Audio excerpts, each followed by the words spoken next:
माननीय इमरान प्रतापगढ़ी। धन्यवाद सभापति महोदय। हम करें बात दलीलों से तो रद्द होती है, उनके होठों की खामोशी भी सनद होती है। कुछ न कहने से भी छिन जाता है एजाज़े सुखन, जुल्म सहने से भी जालिम की मदद होती है। सभापति महोदय, मैं राष्ट्रपति के अभिभाषण पे अपने बात रखने के लिए खड़ा हुआ हूं। उस दिन देश की संसद के गलियारों में सरकार की तारीफ करती हुई महामहिम की आवाज गूंज रही थी, तो उधर मेरे कानों में हसदेव के जंगलों में आदिवासियों को जिंदगी देने वाले पेड़ों पर चलती हुई कुल्हाड़ी की आवाज गूंज रही थी।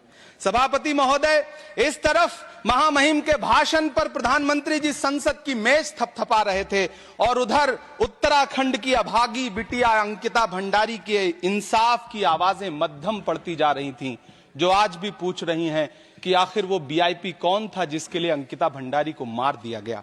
सभापति महोदय, इधर महामहिम सामाजिक न्याय की बात कर रही थीं और उधर उत्तराखंड के कोटद्वार में नफरती लोगों के खिलाफ एक बुजुर्ग को बचाने के लिए खड़ा हुआ दीपक, जो मोहब्बतों की रोशनी लेके खड़ा हुआ था, उसके खिलाफ कोटद्वार की पुलिस गंभीर धाराओं में एफआईआर दर्ज कर रही थी। और वो भी उस दिन हो रहा था जब उत्तराखंड के मुख्यमंत्री कोटद्वार में मौजूद थे।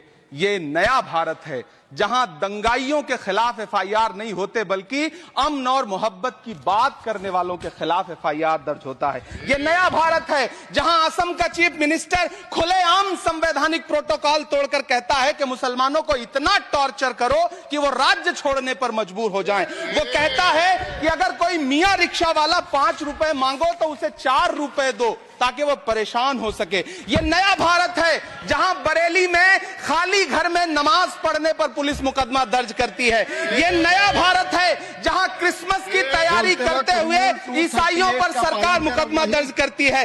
ये नया भारत है जहां जम्मू कश्मीर में नीट का एग्जाम क्वालिफाई करने वाले 50 बच्चों में अगर 42 मुसलमान होते हैं तो फिर मेडिकल कॉलेज की मान्यता ही रद्द होती है और जश्न मनाया जाता है। महामहिम राष्ट्रपति का भाषण में सुन रहा था। सर, यह नया भारत है जहां मध्य प्रदेश के बैतूल में बच्चों के स्कूल बनवा रहे मोहम्मद नईम का घर स्कूल इसलिए तुड़वा दिया जाता है क्योंकि वो स्कूल बनवा रहे थे। ये नया भारत है जहां कोर्ट का स्टे होने के बावजूद बनारस की दाल मंडी में सैकड़ों दुकानें तोड़ी जा रही हैं क्योंकि रास्ता चौड़ा करना है।